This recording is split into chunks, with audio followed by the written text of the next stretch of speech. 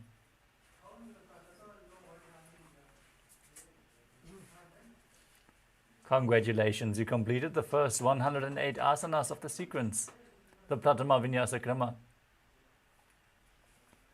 We want to complete for the extended duration of Shivasana today. But let us now move on to the next asana of the sequence. As you sit in a position that brings ease to your physical and mental space. Place your hands on top of the knees in Bindu Mudra. Visualize Swamiji in your inner space. Perform Samana Kumbhaka. Breathe into your stomach. Hold your breath and visualize a flame being kindled in your stomach region, rising up your spine. As you perform the Mula Bandha, internally chant the Mahavakya Om Nithyananda Paramashivoham in Yathasana Nishthasana. पर्यङ्कं तत्समाख्यातं यतसंस्थं यथा स्थितिः.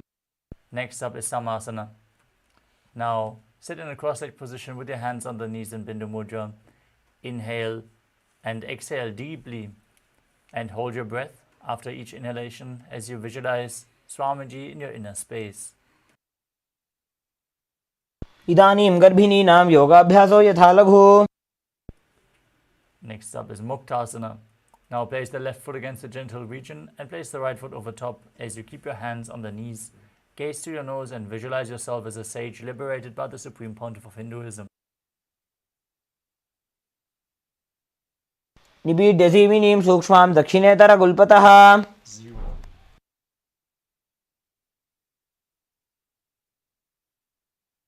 Next up is Siddhasana. Now maintain the same position as in Muktasana. Switch your gaze to the third eye and visualize Swamiji in your inner space. अनुसंयमितेन्द्रियो चलदृशा पश्यन् भ्रुवोरन्तरम्. Next up is Siddhi Asana. Maintain the same position, hands on the knees. Gaze to the ground in front of you as you engage all three bandhas and visualize Swamiji in your inner space. वामपादके इडीजानो सीवनिमदितासु कोठानो. Maintaining the same position, place your hands in Bindu Mudra on the knees. Gaze to your nose and visualize yourself as Lord Rudra in Rudrasana too. वामचरण परिदक्षिणे राखे एकजुगति ऐसे विधि दाखे. Maintain the same position, gaze to the nose and embody tranquility and an unshakable nature in Santadunasana. आसन की गुण मन की चंचलता मीटे. Next up is Siddhasana 2. Now maintain one heel on top of the other and cup your palms in front of your navel in Samputa Mudra, symbolizing a lotus flower as you visualize Swamiji in your inner space. जुकाय समासीना सिद्धासनमुदीरितम्. Next up is Bandha Yoni Asana. Maintain your feet in the same position. Set the Sankalpa to manifest through the womb of creation as we enter Shanmukhi Mudra. Close your mouth with ring and little fingers, the nostrils with the middle fingers, the eyes with the index fingers, and the ears with the thumbs. मध्ये महादेव बन्धयोन्यासने शृणु. Next up is Vidasana.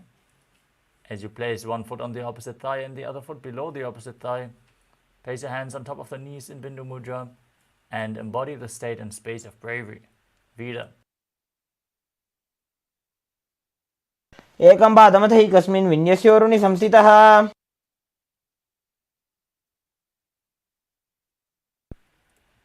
Next up is Valmikasana. As you keep your feet in the same position, keep your hands in Bindu Mudra on the knees, gaze to your third eye and visualize sage Valmiki, the great poet and author of Ramayana. डावा पग की पगदली पुनिएड़ी है जोज. Next up is Joni Mudrasana. Keep your legs in the same position and rotate your hands on the knees. Keep them flat as you gaze to your nose and visualize Yoni Mandala projected on the screen. Perform the Mula Bandha as you do so.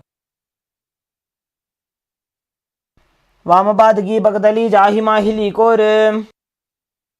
Next up is Yoni Asana. Maintain the same sitting posture, shift your gaze to the third eye and visualize Yoni Mandala. योन्यासनं पर्वतेन योगं योगफलेनिलम्. Next up is Padmasana 3. As you keep the soles of the feet together in front of your body, hold onto the feet with both hands. Pull them close to your perineum as you pull the knees down to the ground. Gaze to the nose and visualize Lord Virabhadra in the inner space as you perform Uddiyana Bandha and Mula Bandha in Bhadrasana 3. गुल्भौ च वृषणस्यादः सीवन्त्याः पार्श्वयोः क्षिपेत्.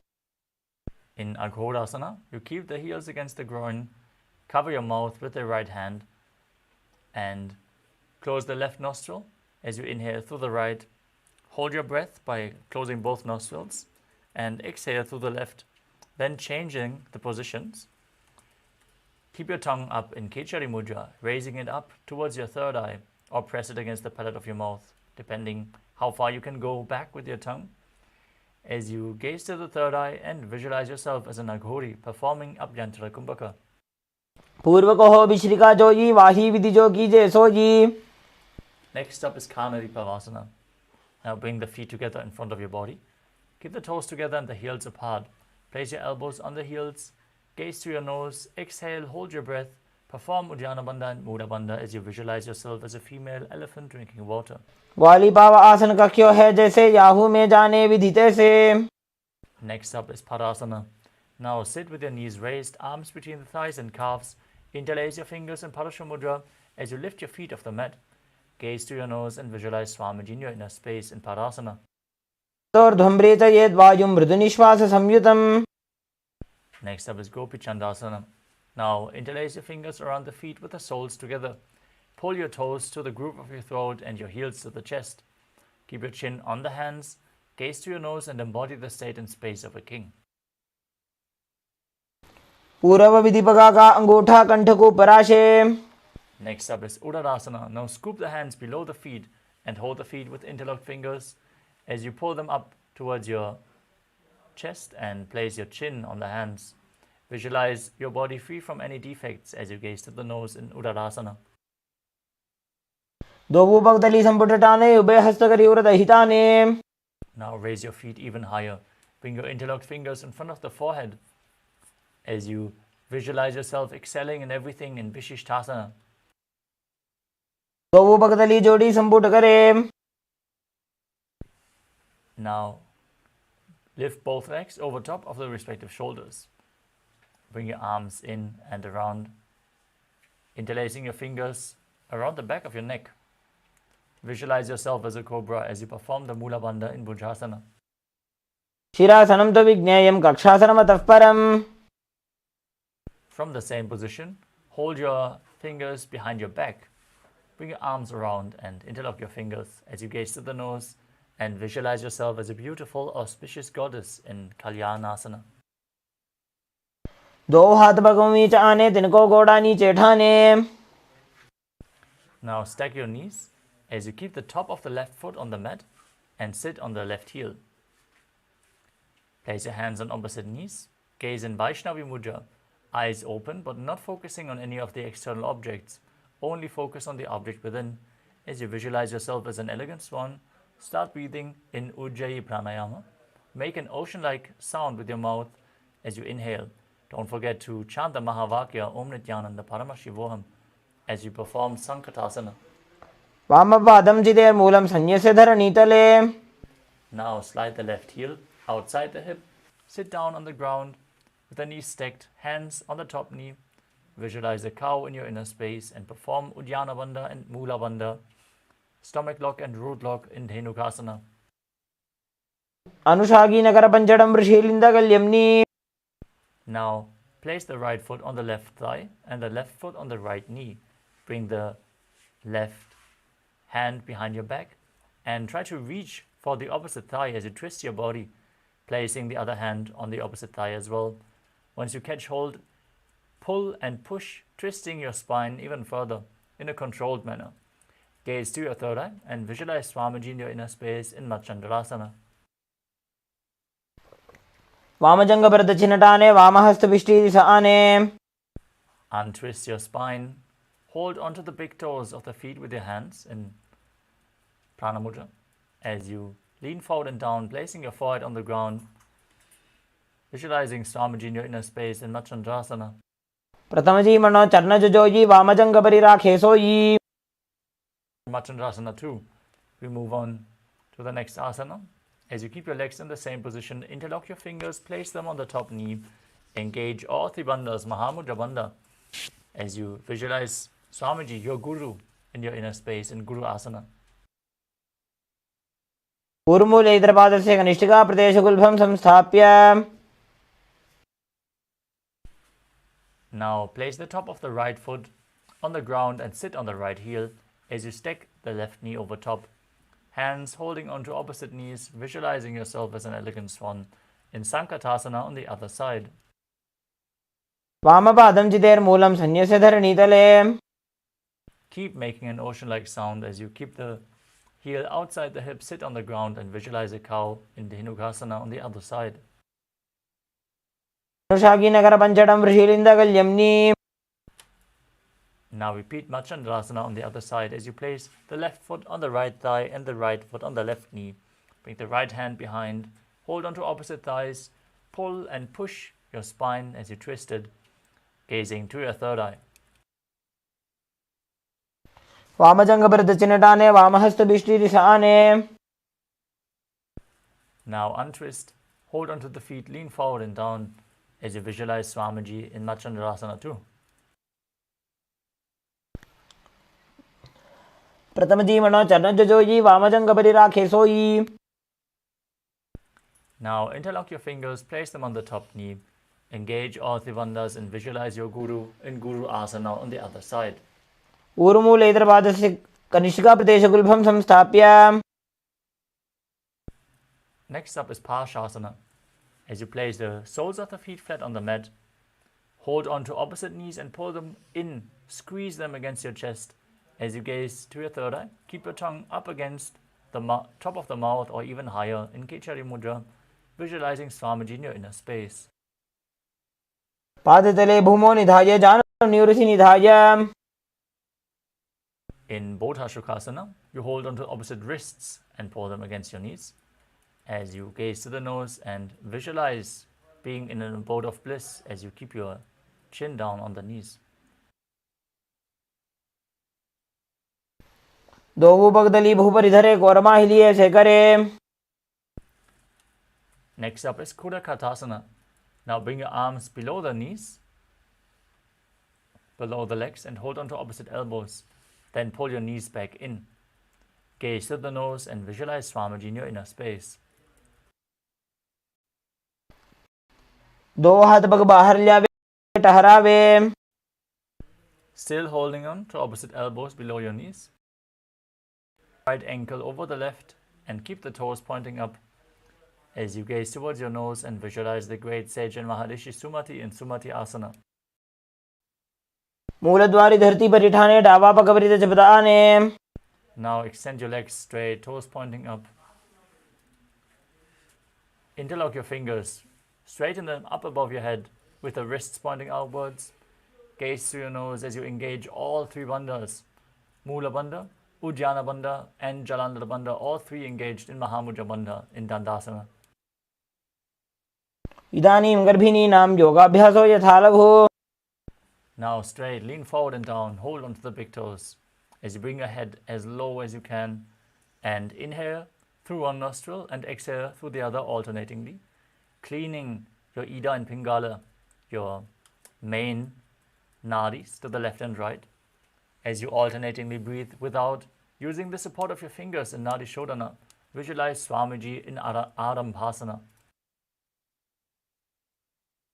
दो पग मिलवा पसारी पगा का अंगूठा पकड़ी लीला टकोड़ा लगावे.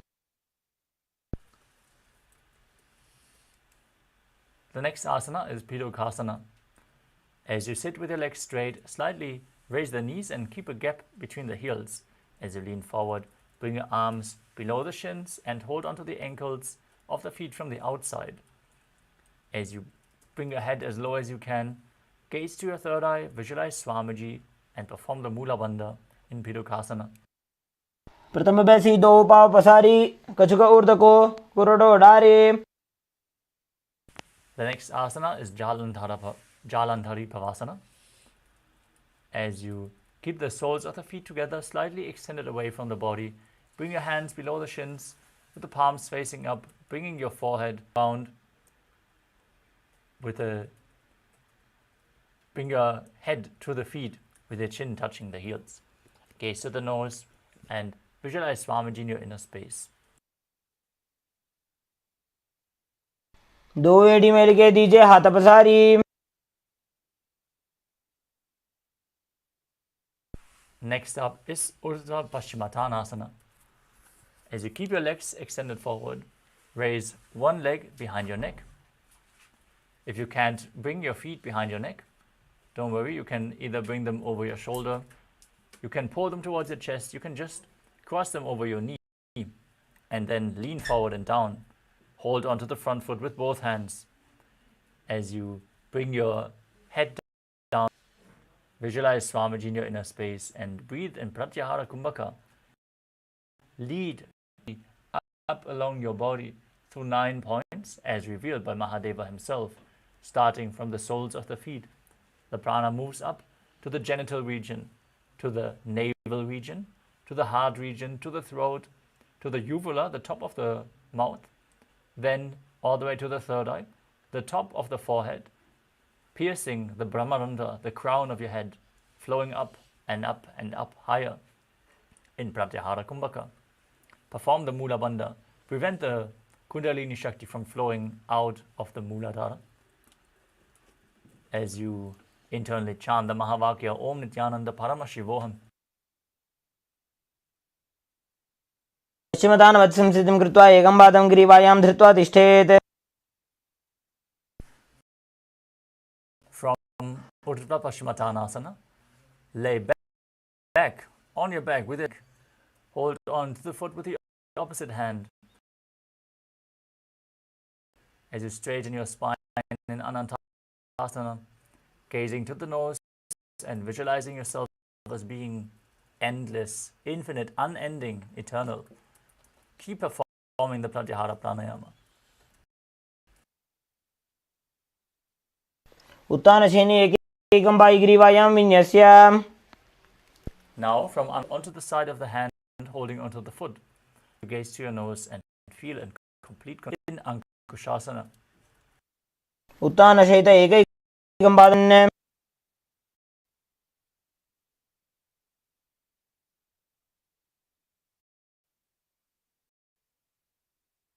Shasana. Lay down.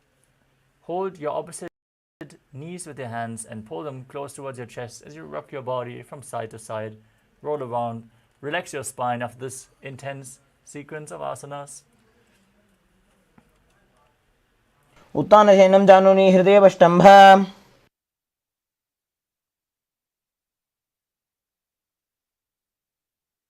Next up is Urdhva Paschimottanasana on the other side. Now bring the other leg behind your neck and lean forward and down, holding onto the front foot with both hands as you visualize Swamiji. पश्चिमतानवत् संस्थितिं कृत्वा एकं पादं ग्रीवायां धृत्वा तिष्ठेत्.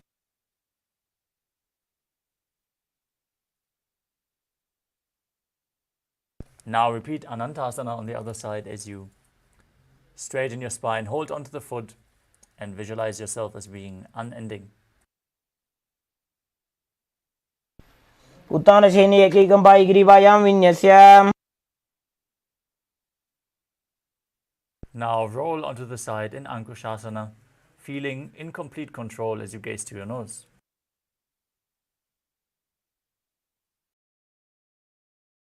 उत्तानं पादं ग्रीवायां कुर्वन्. Next asana is Yoga Nidrasana. Now, one by one, as you lay on your back, lift your feet up. If you can't bring your feet behind your neck, you can just cross them in front of your body and pull them in for an intense stretch, or you can bring them over your shoulders. Now gaze to your nose and visualize Swamiji in your inner space as you do so. पादाभ्यां वेष्टयेत् कण्ठं हस्ताभ्यां पृष्ठबन्धनम्. Next up is Atma Ramasana. While laying on your back, raise your legs towards your head, wrap your hands around the legs and interlace your fingers behind your neck. Gaze to the nose as you visualize Lord Vishnu blessing you within.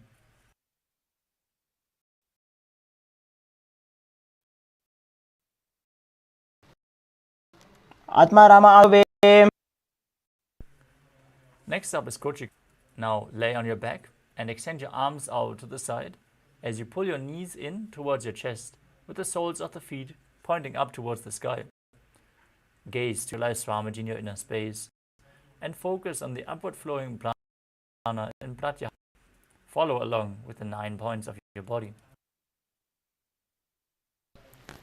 दो हाथ सीधा सा करे तीन सौ ube Sapa करे. Next up is the Jatara Parivritti. This asana consists of 3 steps. Going to pull-ups and then repeat. Throughout the asana, visualize Swamiji, focus on the flow of the prana upwards and perform the Mula Bandha, neutral arms out level and pull your knees. Now the first step, drop your knee to the side and extend the opposite leg down. Now keep both knees bent at the side. And then extend both legs to the side, hold the feet and gaze away from the feet. Now we return to the center. Then extend your arms out to the side. Drop the knee to the side on the opposite side. Place both knees to the side. Extend both legs to the side. Hold them and gaze to the opposite side. वृत्तिकुक्षि भागे त्रिधा हि परिकीर्तितः. Next up is the Dviparapitam. As you lay on your back, gaze to your nose and visualize yourself as sturdy as a bridge. Form the Murcha Kumbhaka. As you keep Jalandhara Bandha and Mula Bandha engaged, exhale. Push the air out through the throat log. Force the prana up into your head region as you internally chant the Mahavakya, Om Nithyananda Paramashivoham in Dviparapitam. प्रतिक्रियायुतं द्वन्द्वपीठ सर्वबलप्रदम्. Next up is Paryankasana.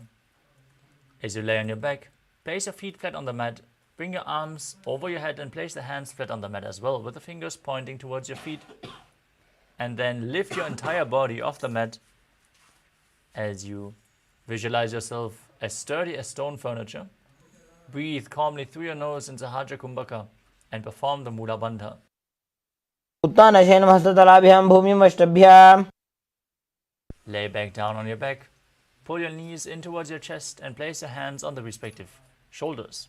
Now move your hips in a circular motion as you visualize yourself as a dog playfully rolling around on its back in Shvotanasana. शवच्छरीरं संस्थाप्य जानुनी सम्मील्य नाभवानीज्याम्. Next up is the Viparita Karani.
Sorry for the technical glitch.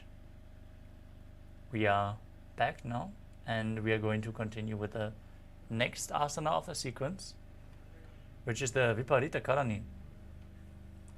As you lay supine, raise your hips and your legs up straight. Keep your hands flat on the mat to support your balance. As you move your hips in a circular motion, visualize Swamiji in your inner space and perform the Murcha Kumbhaka in Viparita Karani. भूतले सशिरो दत्त्वा घेने चरणद्वयम्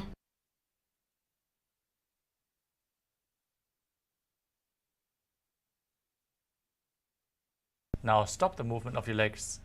Keep visualizing Swamiji in Viparita Karani too.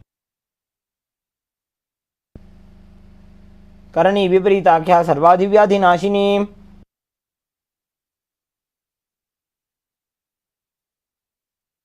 Next up is Langalasana.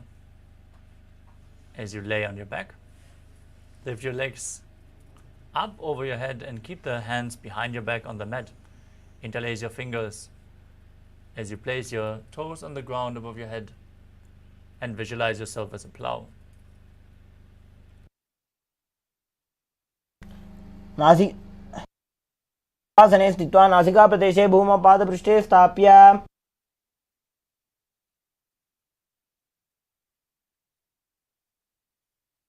Next up is Shaita Paschimottanasana. As you lie on your back, lift your legs over your head with the toes pointed on the ground and hold the feet with your hands. This is one of the 84 asanas revealed directly by Lord Paramashiva himself. Visualize Lord Paramashiva, chant the Mahavakya, Om Nithyananda Paramashivoham, as you keep Jalandharabandha and Moolabandha engaged. तानं शयित्वात् कुर्वीत शयितपश्चिमतानकम्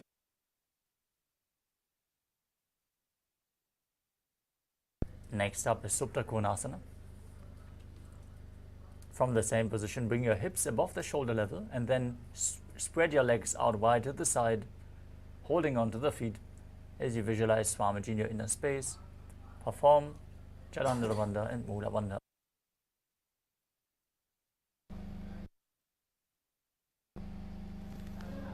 परिवृत्तिकोक्षिभागे त्रिदाहि परिकीर्तितः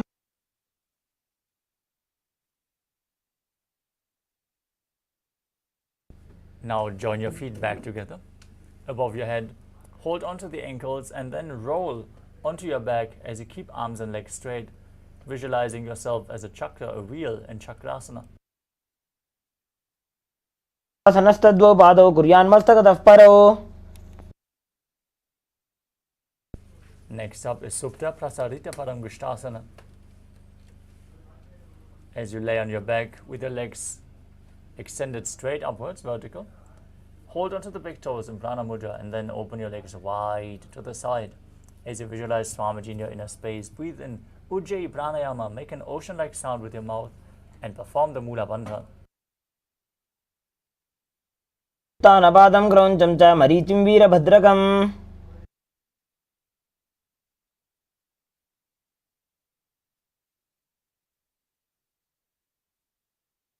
Next up is Supta Paramgushtasana. Now join your feet back together above your head, above your body, as you hold onto the big toes. Visualize Swamiji in your inner space. उत्तानपादं क्रौञ्चं च मरीचिं वीरभद्रकम्.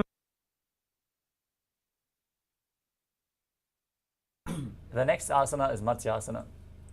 From Supta Paramgushtasana, cross your legs into Padmasana and lay flat on your back as you bring your arms over your head and hold on to opposite shoulders. Now gaze through your nose as you visualize Matsya, the fish avatar of Lord Vishnu. मुक्तपद्मासनं कृत्वा उत्तानशयनं चरेत्.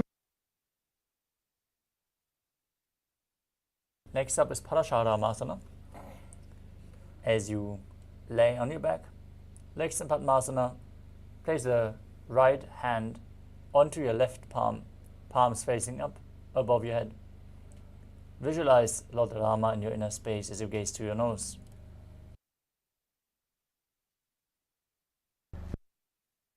पद्मकरे पद्मासन आछे सुधो सोवे भूपरि पाछे. Next up is Sarvangasana.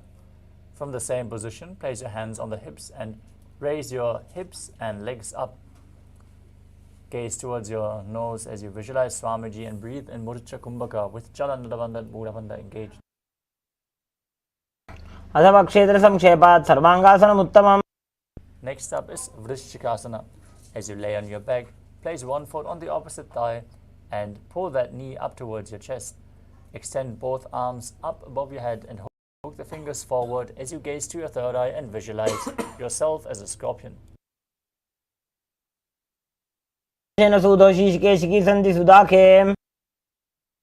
Now place the other foot on top of the opposite thigh as you repeat Vrishchikasana on the other side.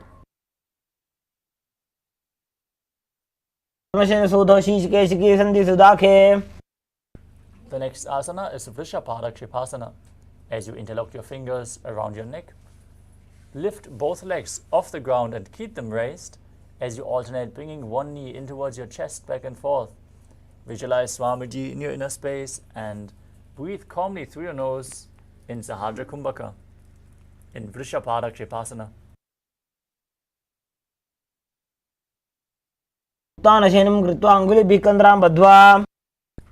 Next up is Marotanasana. With your hands flat by the side of your hips, pull your knees up and touch your ears with your knees one by one as you visualize Swamiji in your inner space.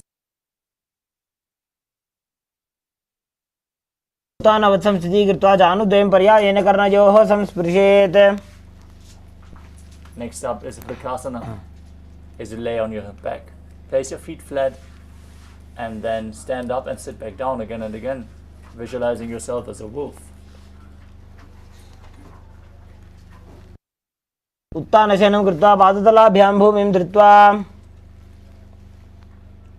Next up is Lutasana. As you lay on your back, throw your legs over your head and roll all the way back again and again. Visualize Swamiji in your inner space as you finally complete in a prone position on your stomach.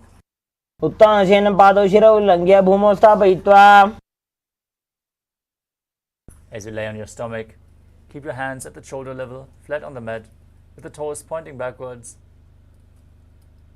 Contract your lips and make a whistling sound as you inhale, as you visualize yourself as a chariot carrying warriors into a battle for Dharma on your chariot back in Saladhasana.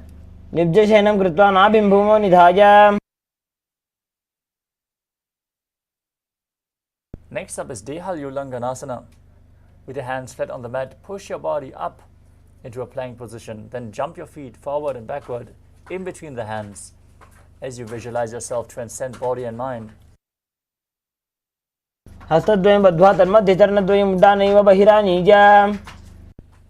Next up is Jatyasana. From a standing position, bend forward and place your hands on the mat. Then start walking around on all fours, visualizing yourself as a wise 60-year-old elephant.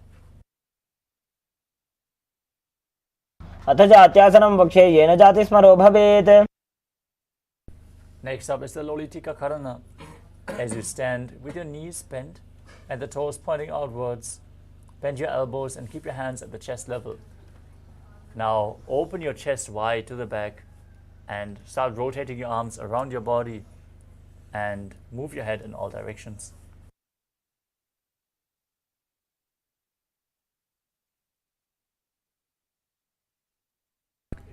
Next up is Sarapasana.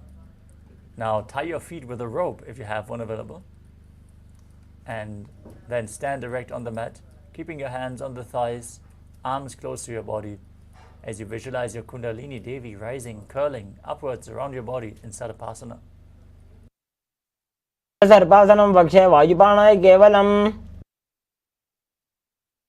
Next up is Ushtra Sadhanasana. As you lean forward and down, holding onto the feet from the front, step on your feet as you start walking around on the mat, visualizing yourself as a camel.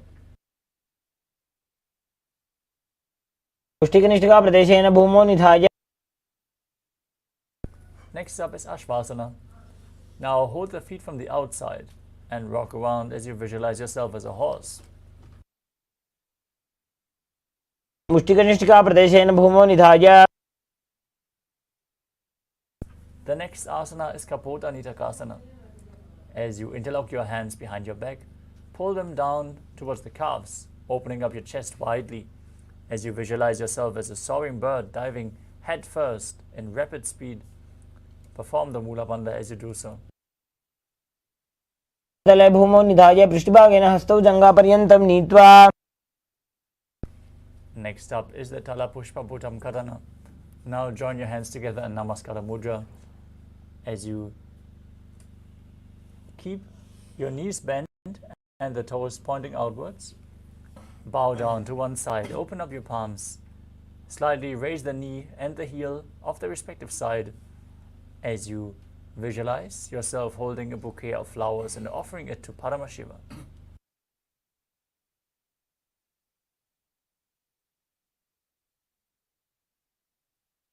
The next asana is Khadgasana. Now, gaze to your nose, visualize yourself as a rhinoceros, perform the Mula Bandha, and then lay down on your stomach, jump the feet towards your hands, stand up, and bring your hands together in Namaskara Mudra, forming the horn of the rhinoceros. नुजसरतमासनं कृत्वा पादतलाभ्यां भूमिं धृत्वा. Next up is the Uttanottanam. You can hold weights if you want to intensify this asana. Now sit down all the way or as low as you can to the ground and stand back up again and again. Gaze to your nose as you visualize Swamiji in your inner space. पुनः पुनः उत्थातव्यम् स्थितव्यम् इति उत्थानोत्थानं भवति. Next up is Musalasana. As you stand up straight, raise your arms over your head and jump repeatedly. Visualize yourself as a mace as you perform the Mula Bandha. सरलं स्थित्वा ऊर्ध्वं बाहु नयेत्. Next up is Utshirshakasana.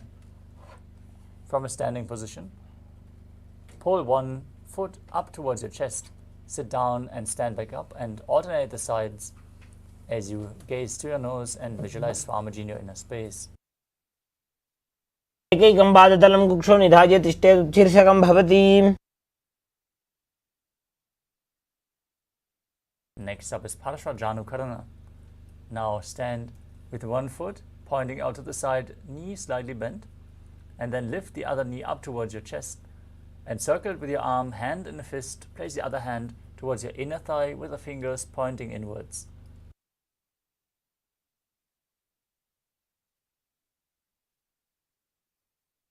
The next asana is Tandavasana.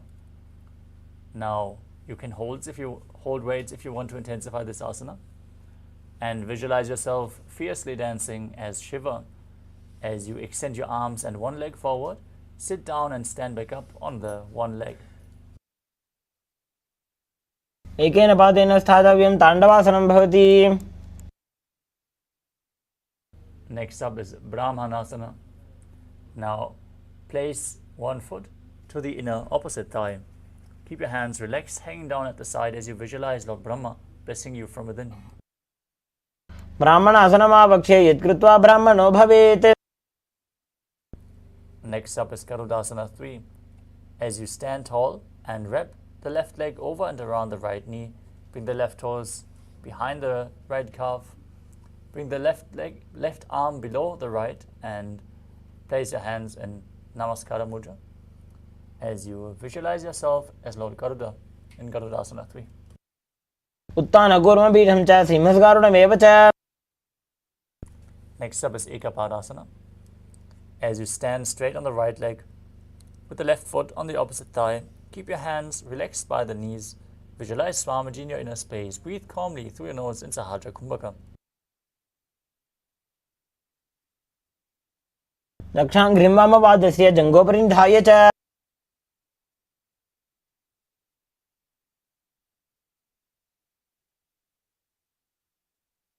The next asana is Dhruvasana, the pole star posture. Now, hold onto the big toe of one leg and extend it out to the side As you start rotating on the standing leg, visualizing yourself as the North Pole star. एकेन हस्तेन दण्डरूपस्य एकस्य पादस्य अग्रं धृत्वा. Next up is Trivikramasana. As you bring one leg behind your neck, sit down and stand back up. If you can't bring the leg behind your neck, you can bring it over your shoulder, pull it towards your chest, or stack it over your knee. Then sit down and stand back up, performing the 3 steps of Lord Vishnu. Visualize Lord Vishnu blessing you from within. ग्रीवायां पादं संस्थाप्य स्थातव्यम् उत्थातव्यं त्रिविक्रमासनं भवति. Next up is Parshvajanukarana on the other side. Now pull the other knee in towards your chest. Hold it with your hand in a fist.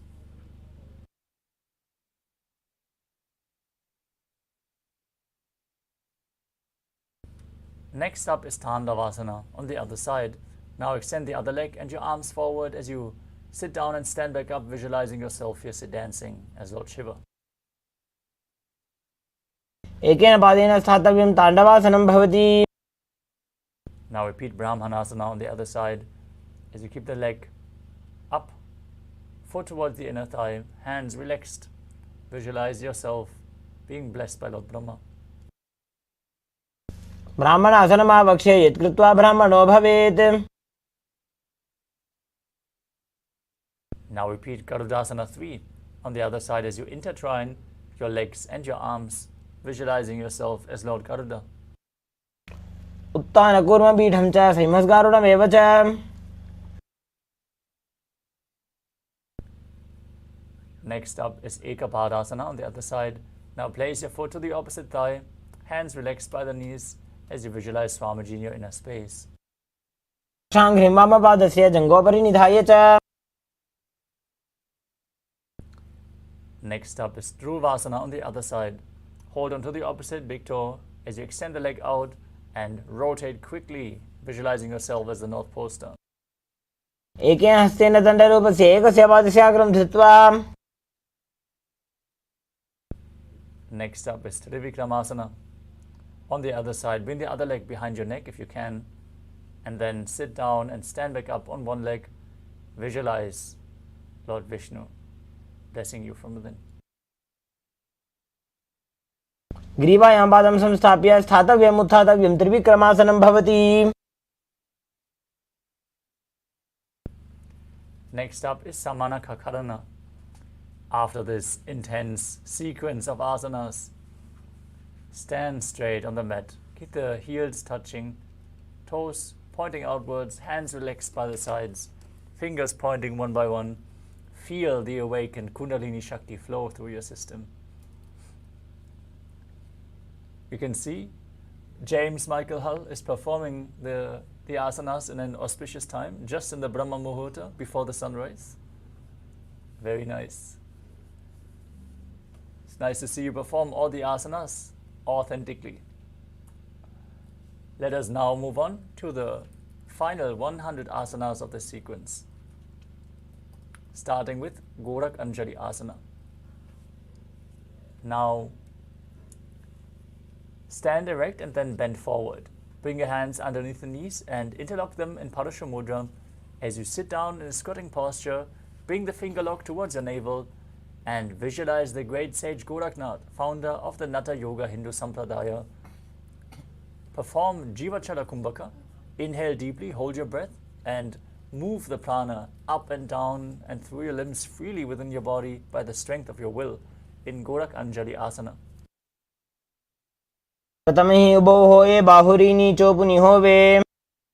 Next up is Kanchi Asana. Now insert your hands between the thighs and calves and then wrap them around behind your butt. Squat down, hold your hands behind, keep your chest upright as you visualize Swamiji in your inner space. मध्यात् हस्तो निवेश्य नितम्बं धृत्वा. Next up is Bhairu Asana.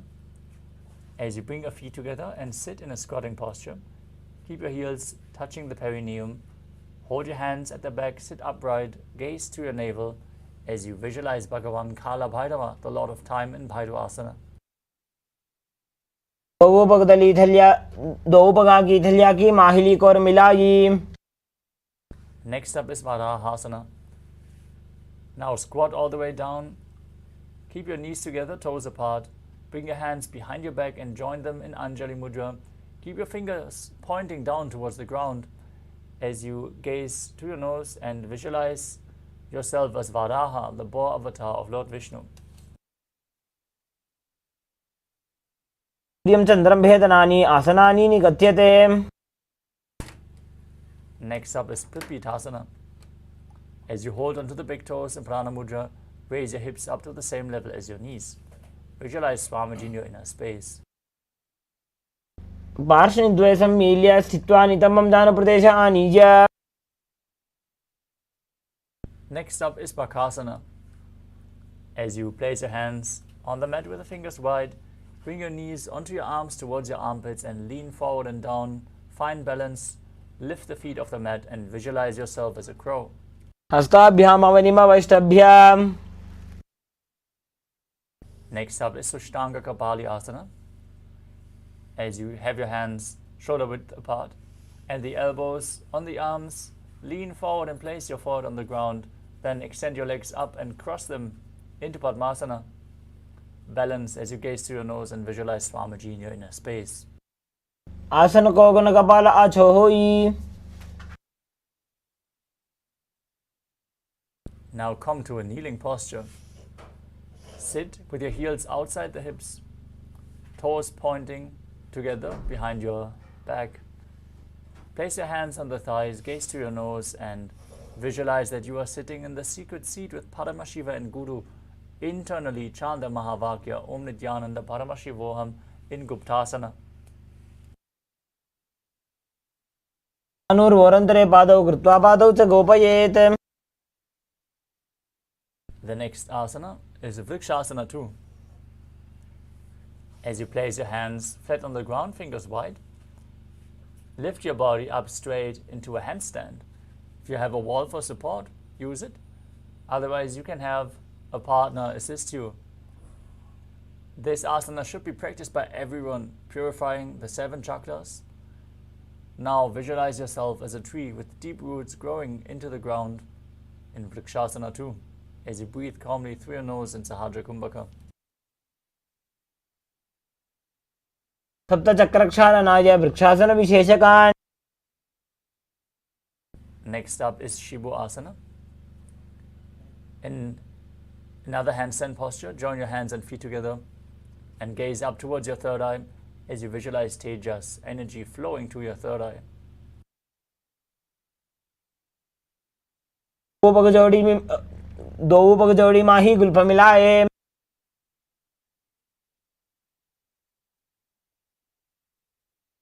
Now place your hands flat on the ground, shoulder width apart, and lower your body down and push it back up again and again, visualizing yourself as a fish in Matsyasana too.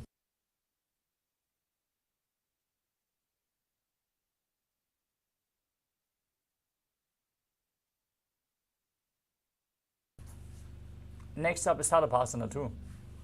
As you lay prone on your belly, keep your hands by the hips and move your chest from left to right. Lift it up and move it from left to right as you visualize and move your body like a snake.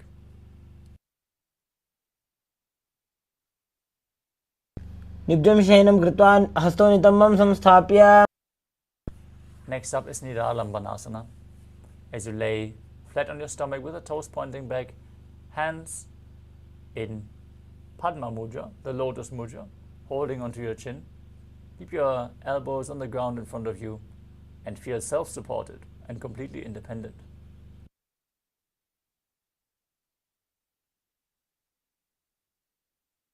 भ्यां पंकजं कृत्वा तिष्ठेत् कुर्परया सुधीः. Next up is Chaturasana, laying on your stomach. Place your hands flat on the mat in front of you and then straighten your arms up, pushing your upper body up as you bend your knees and pull your feet up towards your upper back. Gaze up as you visualize yourself as an umbrella protecting your guru from the sun rays. अर्ध्यासनस्थित्वा हस्ततलाभ्यां भूमिं वष्टभ्य. Next up is Vajrasana. As you sit on your knees with the top of the feet flat on the mat, bring your butt onto your heels and extend your arms out in front, placing the palms flat, forehead on the ground. Gaze to your nose as you visualize yourself as Vajra, the weapon of Indra, symbolizing your indestructibility.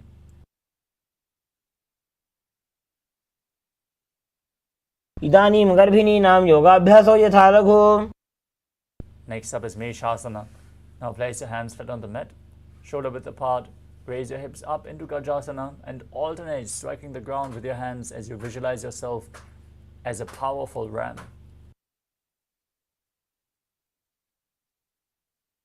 गजासनसंस्थितौ एकैकं बाहुं भूमौ ताडयेत् मेषासनं भवति.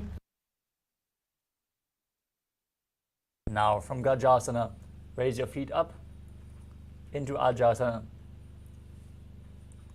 Raise your legs into the air and slowly bring your forehead down towards the ground as you visualize yourself as unborn, existing for all eternity.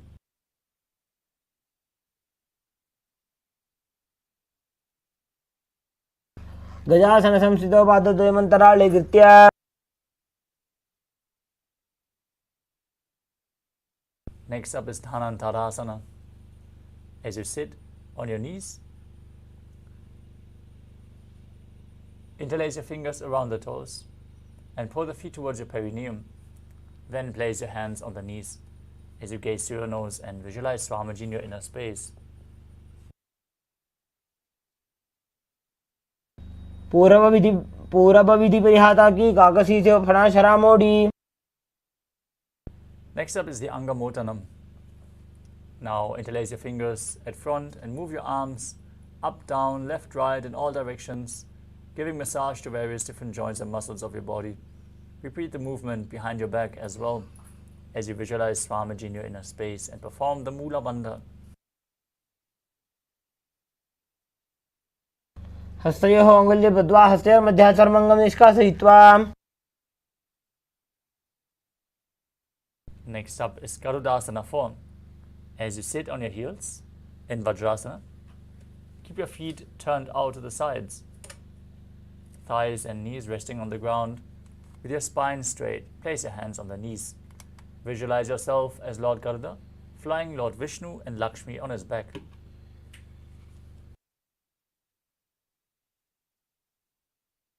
जङ्घोरुभ्यान्तरां पीड्य स्थिरकायो द्विजानुना.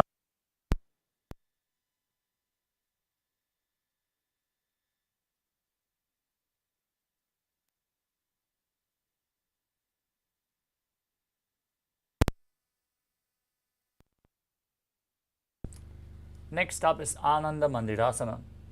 Now sit with your legs folded back, toes pointing backwards, knees wide, the front of your buttocks on the ground as you hold your ankles behind your back.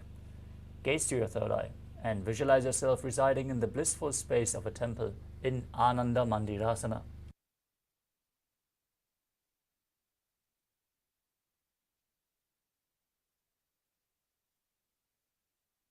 अथ पक्षे वीरनाथ आनन्दमन्दिरासनम्. Next up is Mandukasana too. Now sit with your knees wide, feet overlapping behind you on top of your ankles. Keep your hands under the knees, gaze to your nose as you visualize yourself as a frog. Perform Uddiyana Bandha and Mula Bandha as you do so. पृष्ठं सम्पीड्य गुल्फाभ्यां जान्वङ्गे सबलयाकृतिः. Next up is Narasimhasana. As you keep your toes on the mat, with the heels up and together, place your perineum on the heels. Place your palms on the ground, spread your fingers wide, thumbs touching and the base of your hand touching the toes. Gaze to your nose, stick out your tongue and exhale forcefully as you gaze to your nose and visualize Narasimha, the lion man avatar of Lord Vishnu. दो फणा पानी होए वैसे एड़ी Mailer गुदानी वैसे. Next up is Pishlakasana. As you sit on your toes and place your perineum on the heels, separate your knees sidewards and place them on the ground. Make a hollow of your palms, place it over your mouth and nose as you bring your thumbs underneath the teeth and close your lips. Inhale through your right nostril and exhale through your mouth in Vishlaka Pranayama as you gaze to your nose and visualize yourself as Devi, victorious over all your fears.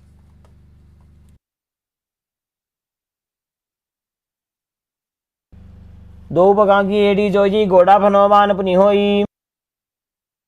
Next up is Vajrasangarasana. As you excuse me, the next asana is Makadasana.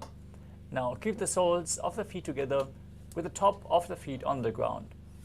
Sit on the heels and bend your elbows, bringing your fingers towards your armpits. Imitate as if you are a monkey scratching itself.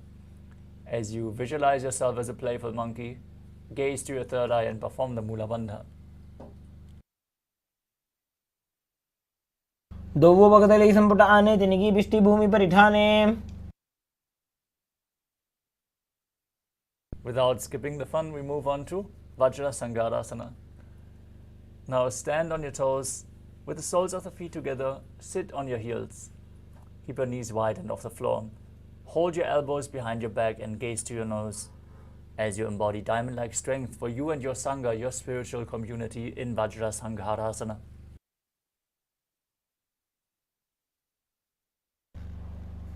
प्रथम पणा पानी होए वैसे दो वेड़ी गुदानी वैसे.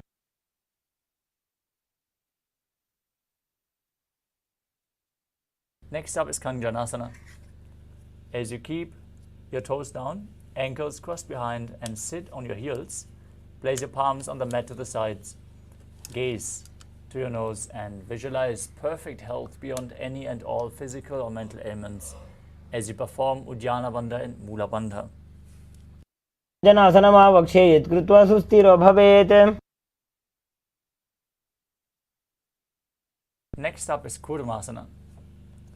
With your toes flat, cross your feet and place your perineum on the back of your heels.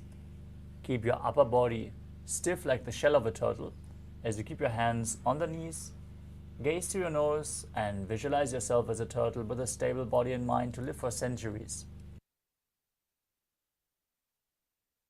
गुल्भौ च वृषणस्याधो व्युत्क्रमेण समाहितौ. Next up is Yogasana. From the same position, relax your upper back. Gaze to the nose and visualize Swamiji in your inner space.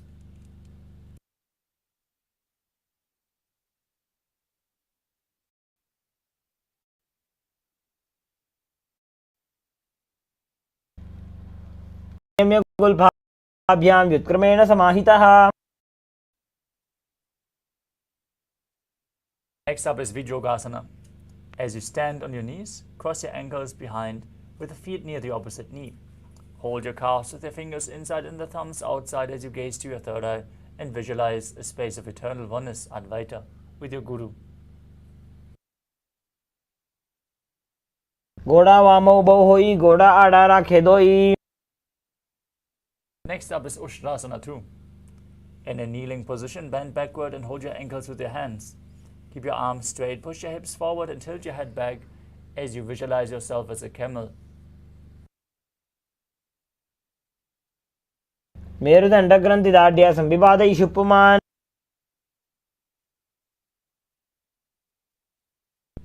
Next up is Jatyasana 2. With your heels together, hands on the soles of the feet, slowly lean back. As you bring your elbows down to the mat, place the back of your head on the mat as well. Gaze to your nose and visualize yourself as a lotus blooming.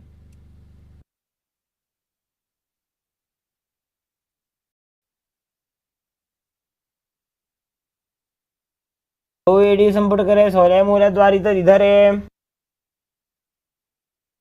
Next up is Viratasana.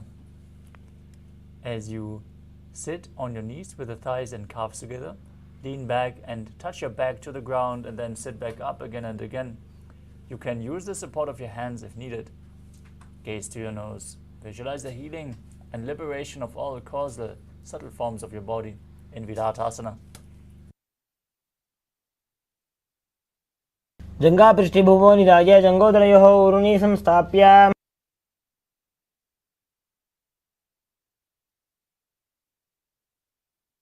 Next up is Kapodanitakasana.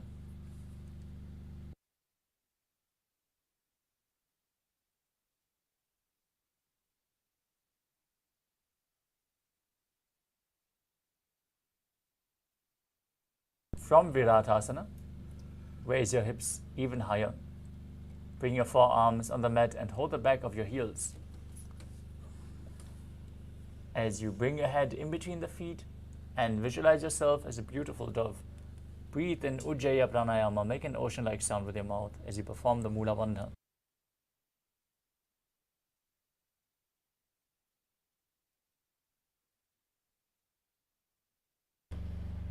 మేరుదండగ్రంథి దాడ్య సంవిపాదయిషు పుమాన్.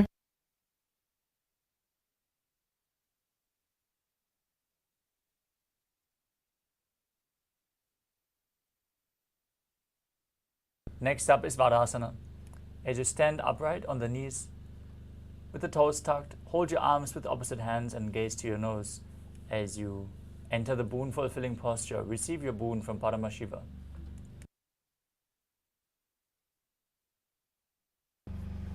జానుని భూమౌ సంస్థాప్య హస్తాభ్యాం బాహు పరస్పరం ధృత్వా.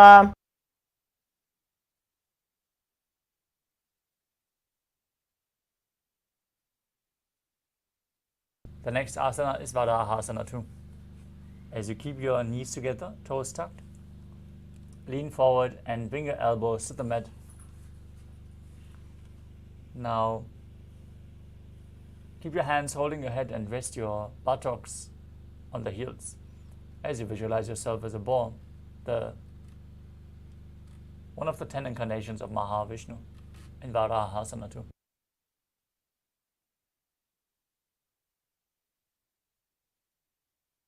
Suryam Chandram భేదనాని ఆసనాని నికథ్యతే.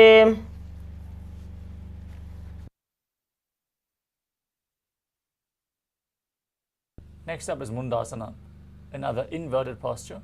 So if you need the support of a wall, set yourself up. Now place your forearms on the ground, shoulder width apart, interlock your fingers, place the crown of your head onto the mat, walk your legs forward, raise your hips and raise your feet up off the mat. Gaze through your nose and visualize yourself as a lopped tree as you breathe calmly through your nose in Sahajra Kumbhaka.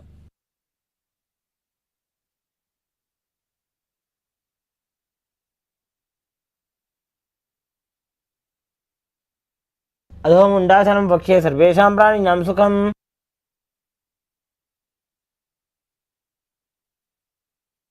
Next up is Andhasana.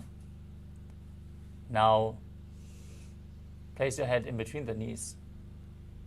As you hold onto your head, gaze to your nose as you visualize Swamiji in your inner space. Inhale through your nose and exhale through your mouth in this asana.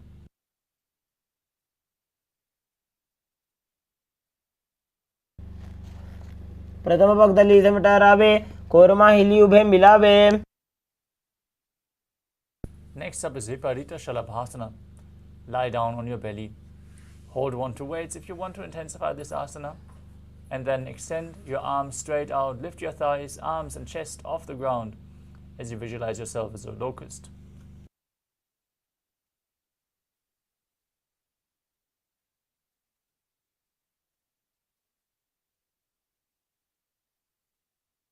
Shalabhasana భేదాశ్చ నటభేరుండ నామకే. The next asana is Kapalasana. Now place your hands to the side of your body with the palms facing down next to your hip. Place your forehead on the ground and lift your legs up as you visualize a skull representing the mind with purified thoughts and the strong will to attain enlightenment in Kapalasana, the skull posture.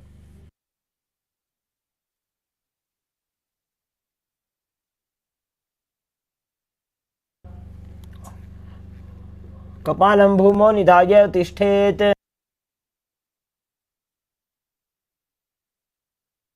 Next up is Akasha Kapotasana. As you land your stomach with your hands by the sides, lift your legs over your head and slowly place your feet on the mat in front of your head. Push your hips up, bend your back and bring the toes down as you visualize yourself as a free and open dove.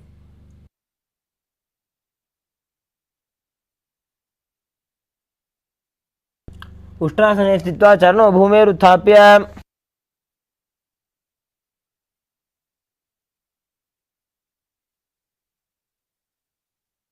Next up is Chatakasana. As you sit on your knees, Bring your chest down so your navel touches the knees. Keep your hand flat on the mat, forearm on the ground. Be sturdy as you visualize yourself as a sparrow.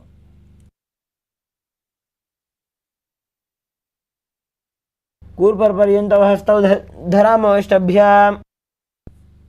Next up is Vrishchikasana 2. As you kneel down with your hands and elbows on the mat, raise your legs, bend your back to touch your feet on the head. Lift your chin and hold as you visualize yourself as a scorpion. Breathe in Sahajra Kumbhaka.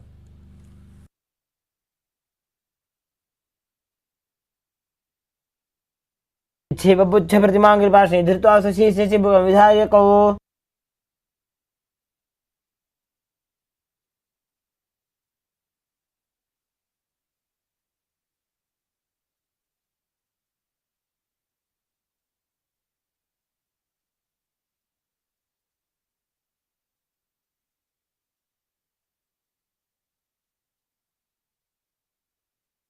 Next up is Vrishasana.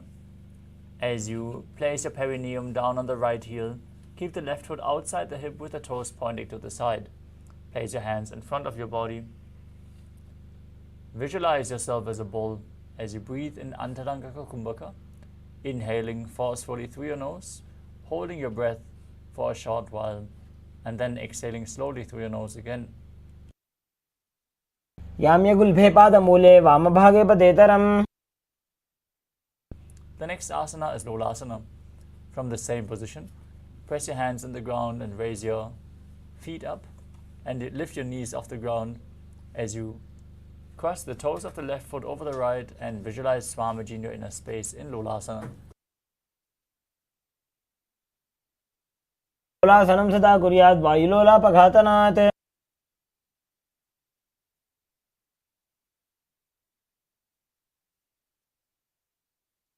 Next up is the Vrishasana on the other side. Sit on the opposite heel as you extend the toes out to the other side. Visualize yourself as a bull. Keep breathing in Antaranga Kumbhaka. याम्यगुल्फे पादमूले वामभागे पतेतरम्. Next up is Balagunasana. Now place the toes of the left foot down to the ground as you sit on the left heel. Bring the right foot flat. Raise your knee to the chest. Keep your hands on the knees as you visualize Balagunahai, one of the 84 siddhas in your inner space.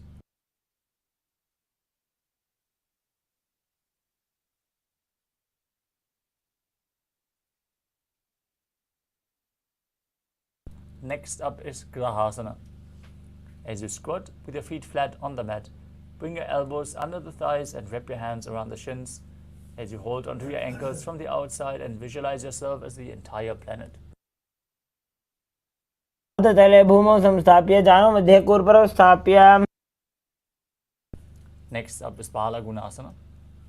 As you place the right toes on the ground and sit on the heel of the left foot, place the left foot flat on the ground with the knee raised towards your chest. Place your palms on the respective knees as you maintain an upright position.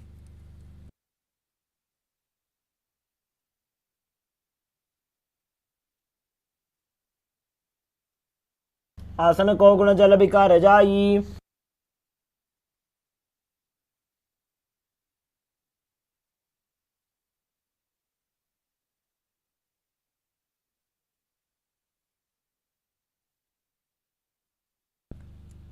Next up is Utkatasana.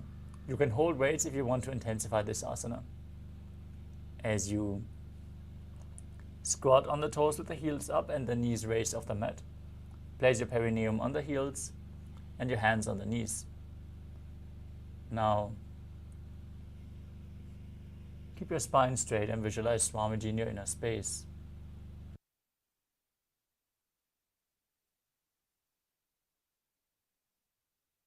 युजास्पिजोस्ति यद उर्वजानो यत्रासने पादतलध्वजोपरि.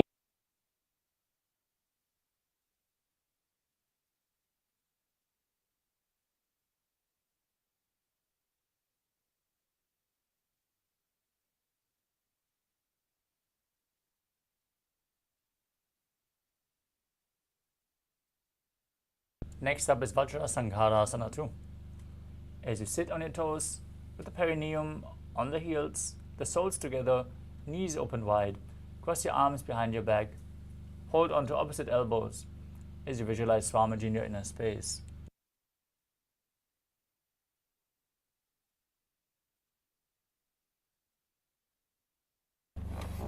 प्रथम पणा पाणी होय बैसे दो वेड़ी गुदानी बैसे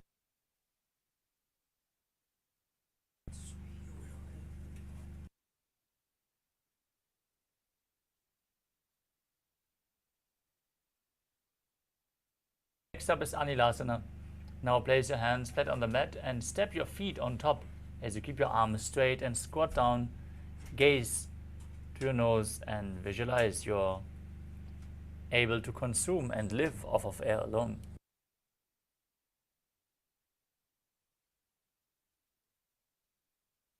दो हाथ भूमि पर उठाने कहनी जाड़ी नाभि लग आने Next up is Padukasana. As you place the back of your hands on the mat with the fingers facing towards your body, step your feet on top with your hands wrapped around the feet like a shoe.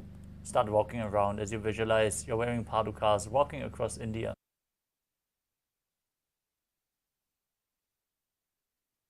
हस्ततलयोः पादतले कृत्वा तिष्ठेत् गच्छेत् पादुकासनं भवति Next up is Kukkutodhanasana.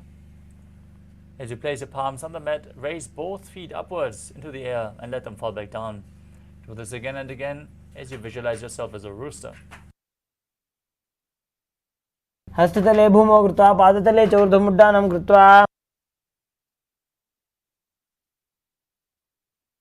Next up is Viparita Nrityasana. As you place your hands on the mat, raise your legs upwards into a handstand and move around on two hands dancing as you feel yourself become free of all inhibitions.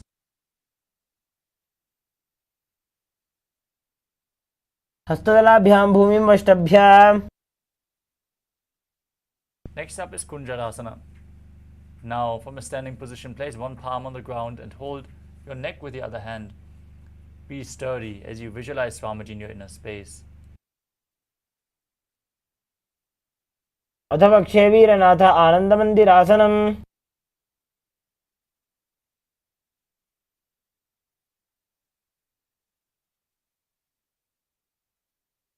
Now repeat Kunjarasana on the other side. Place the other hand to the mat and visualize Swamiji in your inner space. अथ वक्षे महादेव कुञ्जरासनमुत्तमम्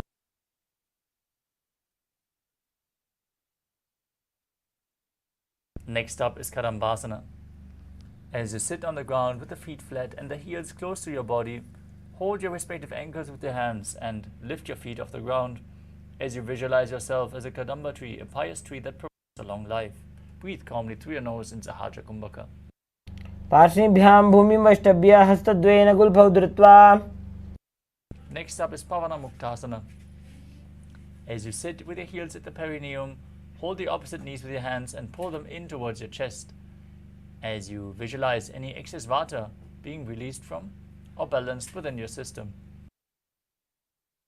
सुपादयोः पाणिं लात्वा स्वस्वनितं मगे Next up is Chakrasana. As you place one leg behind your neck, place your hands at the side and extend the opposite leg forward as you lift your body off the mat. Gaze to your third eye as you visualize yourself as a powerful source of energy.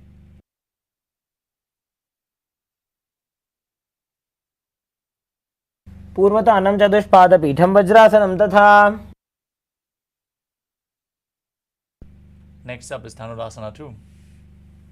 As you sit on the ground, hold the toes in Prana Mudra and keep one leg straight and pull the other foot in towards your ear as you visualize yourself as a bow. Pull the bowstring, keep the arrow in as you perform Dhanurasana 2. पादाङ्गुष्ठौ तु पाणिभ्यां गृहीत्वा श्रवणावधि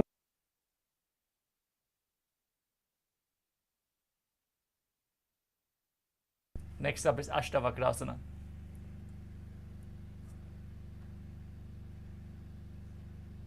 As you lift the left leg over the left shoulder, hook the right foot over top and extend the legs out to the side as you lean forward and balance on your arms. visualizing yourself as a flying crane. वासिष्ठमतकौण्डिन्यम् ऊर्ध्वकुक्कुटमेव च. Next up is Pranasana. As you place the right foot on the left thigh and bring the left foot flat on the ground with the knee raised, bring the left shoulder underneath the left knee, push the right knee down to the mat with the right arm, gaze to your third eye and visualize you are immortal and able to exist solely from prana.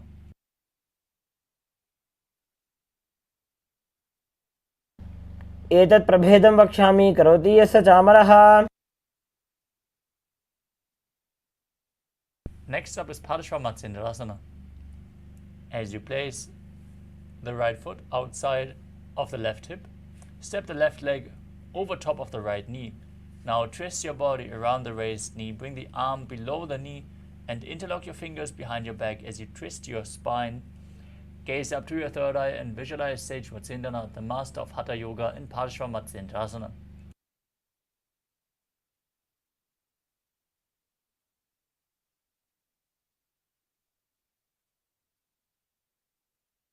The elbow goes above the knee and then below the knee, twisting your arm and then interlacing them. Yes, exactly. And yeah, exactly. Now visualize Sage Matsindana. पार्श्वाभ्यां धृत्यते यास्तु पार्श्वमत्स्येन्द्रमुत्तमम्. Now repeat Chakrasana on the other side. Bring the other leg behind your neck or over top your shoulder, and then bring the arms to the side and lift your body off the mat. Visualize yourself as a powerful source of energy. पूर्वदानं चतुष्पादपीठं वज्रासनं तथा.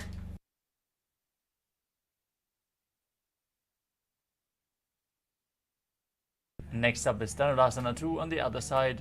Hold onto the toes in Prana Mudra. Pull the other foot towards your ear as you visualize yourself as a bow. पादाङ्गुष्ठौ तु पाणिभ्यां गृहीत्वा श्रवणावधि. If you have any questions about the asanas, you can also post them in the chat. We are going to respond and give support for the asana practice. Now place the right foot over top of the right shoulder and hook the left foot over top as you extend the legs out to the side, lean forward and balance on your arms, visualizing yourself as a flying crane as you lift off above the mat.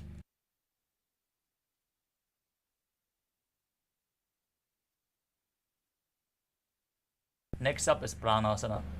Now place the other foot over top of the opposite thigh, opposite knee raised, shoulder underneath the knee, pushing the opposite knee down. Visualize yourself being immortal and able to exist solely from prana in Pranasana.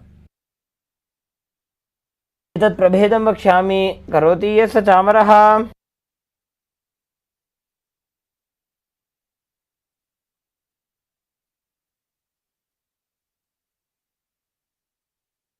Now repeat Paramashivoham on the other side. Bring the left heel to the right hip, stack the right foot over top of the left knee, twist your body outside the knee, bring the arm below and interlock your fingers behind your back. पार्श्वाभ्यां धृत्यते यास्तु पार्श्वमत्स्येन्द्रमुत्तमम्.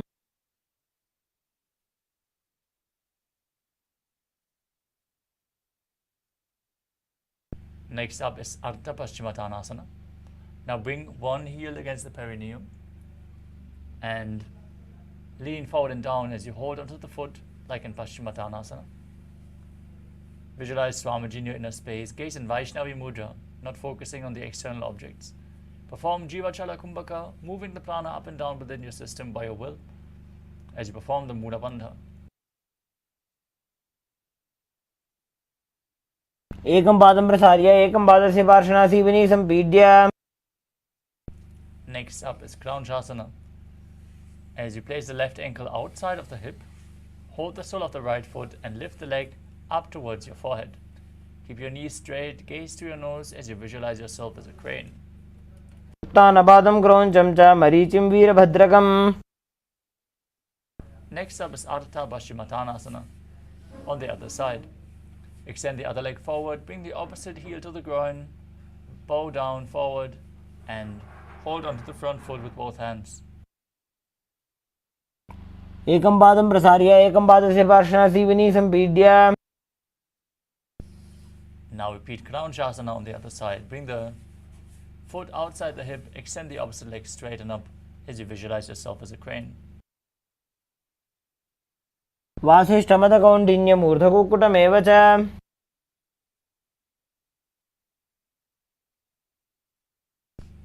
The next asana is Swastikasana. Now bring the soles of the feet in between the thighs and calves. As you keep your spine straight, place your hands resting on top of the knees as you gaze through your nose and embody peace, well-being, good fortune and prosperity, visualizing a swastika. जानुर्वोरन्त्रे सम्यक् कृत्वा पादतले उभे. Next up is Gorakshasana. As you keep your feet in the same position, cover your heels with your respective hands, the fingers spread on top. Gaze to the nose, tuck your chin to the chest, contract the perineal region. Visualize Sage Goraknath, the founder of the Natha Yoga Hindu Sampradaya, in Gorakshasana. जानुर्वोरन्तरे पादौ उत्तानौ व्यक्तसंस्थितौ. Next up is Bakasana 2. As you bring the left heel to the perineum and the right foot over top of the left thigh, close your eyes with the index fingers, the nostrils with the middle fingers, the mouth with ring and little fingers, and the ears with your thumbs as you meditate on the enlightened one. Visualize Swamiji, gaze to your third eye.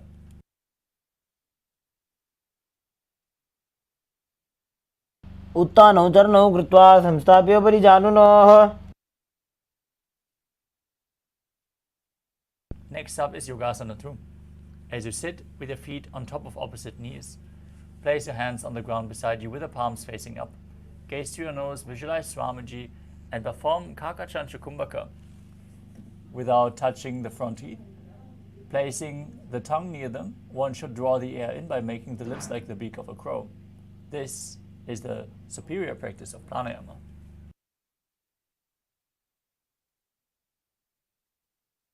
उत्तानौ चरणौ कृत्वा संस्थाप्य उपरि जानुनोः. Next up is Urdhva Kukutasana. Now rotate your hands at the side of your body, place the palms down, and lift your legs up in Padmasana as you visualize yourself as a rooster. वासिष्ठमदकौण्डिन्यम् ऊर्ध्वकुक्कुटमेव च. Next up is Siddha Haratali Asana. As you sit in Padmasana, bring your hands in between the thighs and calves, place your palms flat on the mat as you gaze to your nose and visualize Swamiji in your inner space. प्रथम पद्मासन को करे, हस्त दो वो गोडासन दिधरे.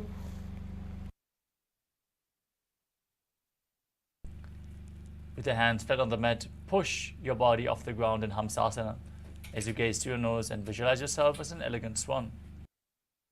कुक्कुटासन स्थित्वा एकेन हस्तेन अन्यस्मिन् बन्धं धृत्वा. Next up is Kadamukasana. From Padmasana, place your hands between the thighs and calves. While sitting, reach your hands behind your body, lean forward and down as you interlock your fingers in Padashva Mudra and place your forehead on the mat. Visualize yourself as Pinaka, Lord Shiva's bowl, as you perform the Mula Bandha. करे पद्मासन आचे, सुधो सोवे भूपरि पाछे.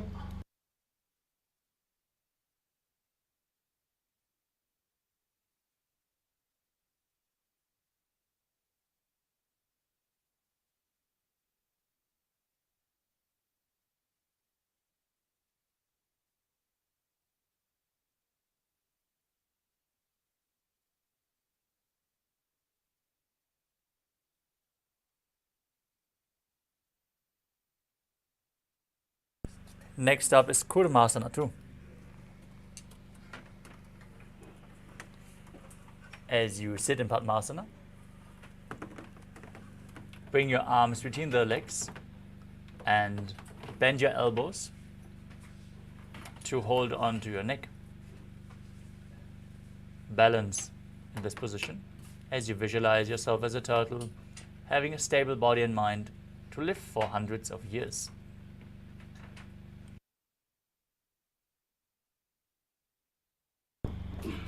By जंग पर दक्षिण पावा दाई जंग पर by ल्यावा. From the same position, tuck your chin to the chest, gaze to the tip of the nose, and rejoice knowing you're sitting in Shiva's secret knot posture, Grandhi Bhedasana.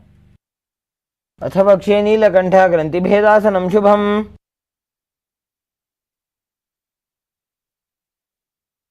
Next up is Uttana Kurmasana. From Padmasana, insert both hands through the thighs and calves and roll onto your back as you hold on to your shoulders, gazing to the nose and embodying a turtle laying on its back as you perform the Mula Bandha.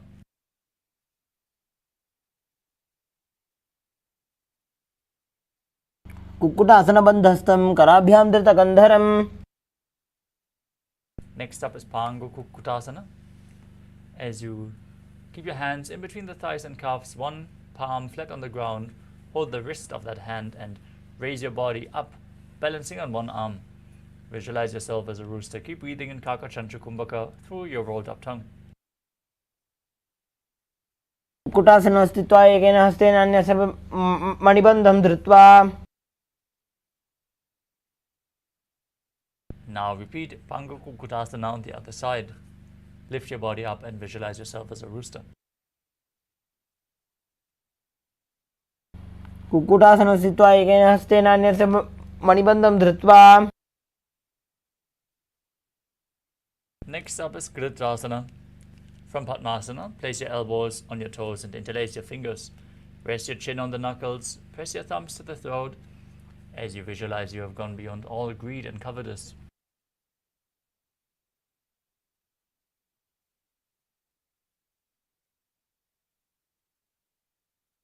जानोर्वोरन्तरे पादौ उत्तानो व्यक्तसंस्थितौ.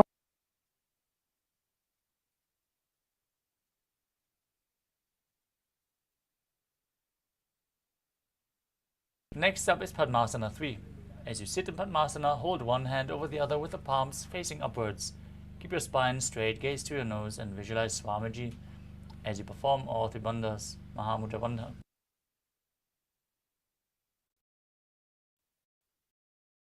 दिवच्छक्तिस्थितौ योगिरात्. Next up is straight, gaze to the nose, and visualize Paramashiva in your inner space. एतत् पद्मासनं कुर्यात् प्राणवायुप्रसिद्धये. Next up is Karmukasana 2. From Padmasana, hook the right hand index and middle finger around the right big toe. Move the toe round and round as you keep the other hand on the respective knee. Perform the Mula Bandha. Visualize yourself as Pinaka, Lord Shiva's bow, as you then repeat the movement on the other side.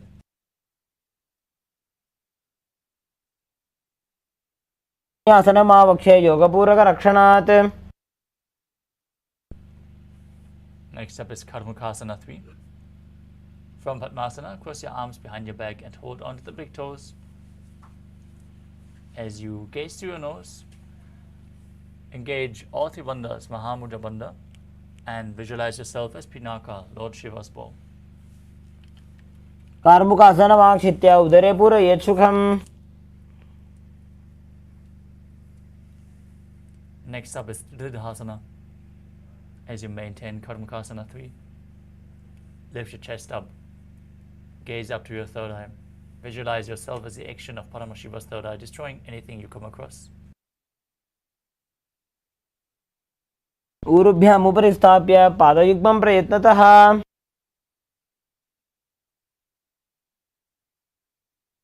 Next up is Nagarasana. From Karmukasana 3, with your arms behind your back, roll on your back. If you can't hold on to the big toes, just lay on your arms with the legs in Padmasana as you visualize yourself as a snake and gaze to your nose, performing the Mula Bandha.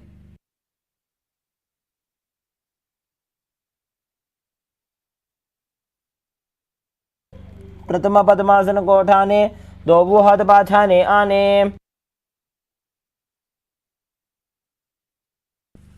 Next up is Kandukasana. Now free your arms and legs. Pull your knees in towards your chest, interlock your fingers and pull your knees in. As you bring your head up to the knees, squeeze your body into a ball as you breathe calmly through your nose in Sahajra Kumbhaka and Kandukasana. वेत्रासने स्थित्वा हस्तपादान् निष्कुष्य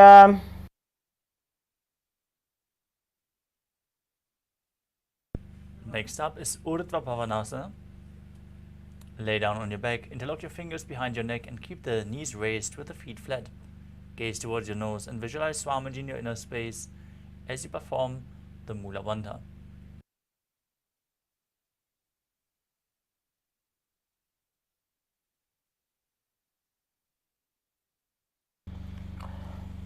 प्रथमे सूधो San करावे घोड़ा उभा राशि मिलावे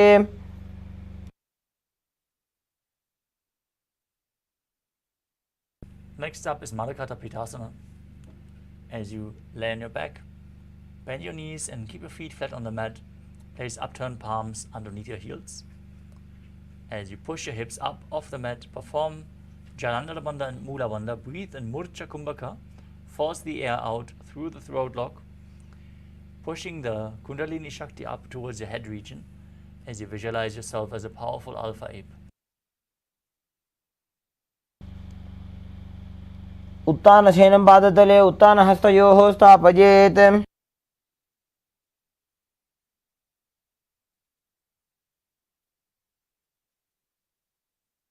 Next up is Uttana Shikipita. As you lie supine, raise your hips up, support your hips with your hands placed at the waist. As your elbows bear the weight of your body, tuck your chin to the chest, gaze to the nose and visualize Swamiji in your inner space. जङ्घोरुबलहीनश्चेत् उत्तानशिखिपीठकम्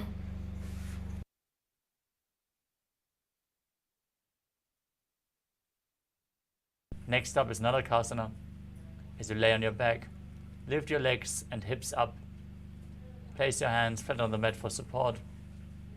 Balance as you keep your legs straight, visualizing yourself blissfully traversing through Nadakaloka unscathed. ग्रीवाकण्ठेन भूमिविष्टम्भा पादाग्रद्वयमूर्धमुन्नयेत् Now bring your hands to the lower back for support as you straighten your spine and slowly lower and angle your legs down as you keep your core engaged, visualizing yourself as a boat crossing the ocean of samsara in Tirya Naukasana. नौकावत् स्थित्वात् ऊर्ध्वं पादाग्रद्वयं नयेत् Now place your hands back on the ground, your legs up straight like a flagpole as you visualize yourself as the KAILASA flag, respected across all nations in Dvajasana. तिर्यन्नौकावत् ग्रीवापृष्ठकूर्परैः भूमिं वष्टभ्य Now lower your body down, lay down flat, keep your hands at the side of your hips. Perform Shakti Chalan Mudra once more, contract the perineal region. Forcefully push and pull the Kundalini Shakti from Muladhara to Sahasrara Chakra, all the way along your spine. Relax. Completely unclutch from any internal or external movements. Be completely still as you visualize that your body is dead and Swamiji, the Supreme Pontiff of Hinduism, is liberating you in Meditasana. Internally chant Om Nithyananda Paramashivoham. उत्तानं शववद्भूमौ शयनं तु शवासनं शवासनं श्रमहरं चित्तविश्रान्तिकारणम्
Now slowly return to your physical body. Start to wiggle your fingers and toes, your wrists and your ankles, your elbows and your knees. Pull your knees in towards your chest. Rock your body from side to side and slowly return to a comfortable seated position. Congratulations, you completed the Dvitiya Vinyasa Krama, or 308 asanas. With this, we are going to conclude today's Nithyananda yoga session and move on straight to the power manifestation. So stay tuned, get ready to manifest the powers of Paramashiva as you sit straight with your head, neck and spine in a straight line, hands in Namaskara Mudra in front of the heart center. Close your eyes, take a deep breath, visualize Swamiji attitude for this ritual of yoga as we chant the Purna Mantra.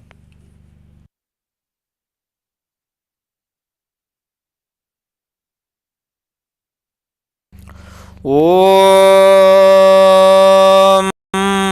पूर्णमदः पूर्णमिदं पूर्णात् पूर्णमुदच्यते पूर्णस्य पूर्णमादाय पूर्णमेवावशिष्यते ॐ शान्तिः शान्तिः शान्तिः हरिः ॐ तत्सत् सर्वं भगवत् श्रीनित्यानन्दपरमशिवपादुकार्पणमस्तु ॐ नित्यानन्दम्. Thank you all. Nithyanandam.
Nithyananda Paramashivoham. Om Nithyananda Paramashivoham. I request all the participants to quickly sit down. We'll be entering into the power manifesting segment. Please pack all your yoga items and get ready for the power manifesting segment. Now request all the participants to pick your all the items here for the power manifestations.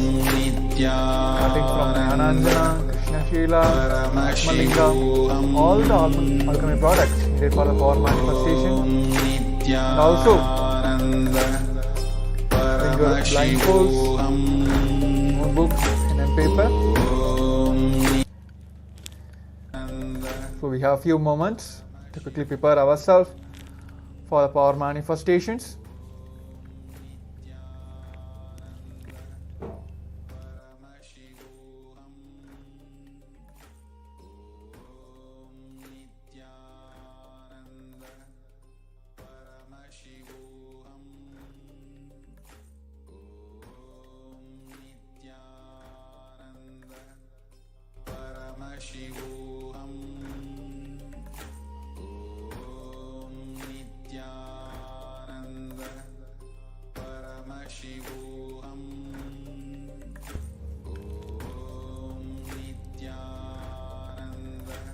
Nithyanandam Paramasukadam Kevalam Jnanamurtim Dvandvadidam Gagana Sadrisham Tattvamashyadilaksham Egam Nityam Vimalamachalam Sarvadi Shakshibhudam Bhavatidam Trigunaragidam Sadgurum Tam Namami. Yes, Nithyananda everyone, welcome you all back to yet another day of Paramashivoham level 3 season 2 by the Supreme Pontiff of Hinduism. Yes, so it is a wonderful yoga segment. It was an intense yoga segment, so hope everyone had a breakthroughs. Please, even though if you are facing any difficulties in the asanas, please continue doing, by which you will be able to manifest a very healthy body, because that is very much needed for our even the power manifestation as well. So yes, as we just finished the intense yoga segments, now I'll be entering directly into the power manifestations. It is going to be a 20 minutes packed power manifestation. So in this, we'll be doing the power of third eye. I'm going to project to you the random pictures where you can see through your third eye by manifesting the power of third eye. So yes, let us get ready. I request all the participants to put your keep your blindfolds ready. Make sure it is completely tight. You're not seeing anything outside of the blindfolds. Make sure it is making it completely dark. Sit in a comfortable position. Sit straight, head, neck, spine in the straight line. Visualize yourself as Paramashiva, sitting with 25 heads, 50 hands and 75 eyes. Just intensely visualize Swamiji sitting in your third eye and manifesting this power. With this powerful space, let's chant the Mahavakya, Om Nithyananda Paramashivoham. Om Nithyananda Paramashivoham. Om Nithyananda Paramashivoham. Om Nithyananda Paramashivoham. Nithyananda Paramashivoham. Om Nithyananda Paramashivoham. Om Nithyananda Paramashivoham. Om Nithyananda